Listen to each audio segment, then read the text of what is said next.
എല്ലാവർക്കും അവരുടെ college life അത്ര അടിപൊളിയൊന്നും ആയിരിക്കില്ലല്ലോ അല്ലേ? എനിക്കാണെങ്കിൽ എൻ്റെ ലൈഫിൽ ഒട്ടും ആലോചിക്കാൻ ഇഷ്ടമില്ലാത്ത ഒരു ടൈമായി എൻ്റെ ഡിഗ്രി പീരീഡ്. ഞാൻ എന്ത് കുന്തത്തിന് ആ കോളേജ് ചൂസ് ചെയ്തതെന്ന് ഇന്നും എനിക്കൊരു ഐഡിയ ഇല്ല.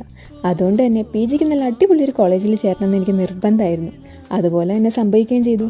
കോളേജും എൻ്റെ കൂട്ടുകാരും ഹോസ്റ്റൽ മേറ്റ്സും ക്ലാസ്മേറ്റ്സും എല്ലാം നല്ല ഒന്നൊന്നര പൊളിയായിരുന്നു.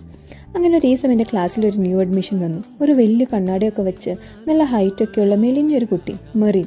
ഒറ്റ ലുക്കിൽ ഫുൾ ചാട, ടീച്ചേഴ്സിനെക്കാളും വിവരമൊക്കെയുള്ളൊരു കുട്ടി.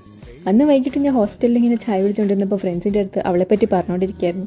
ഒരു ഫുൾ ജാടയൊക്കെ ആയിട്ട് ഒരു പഠിപ്പി വന്നിട്ടുണ്ടെന്ന്. അപ്പോൾ തന്നെ ഞങ്ങളുടെ ഹോസ്റ്റലിലെ ആൻറ്റി എന്നോട് താഴോട്ട് വരാൻ പറഞ്ഞു. ഞാൻ ചെന്ന് നോക്കിയപ്പോൾ മെറിനും അവളുടെ പേരൻസും.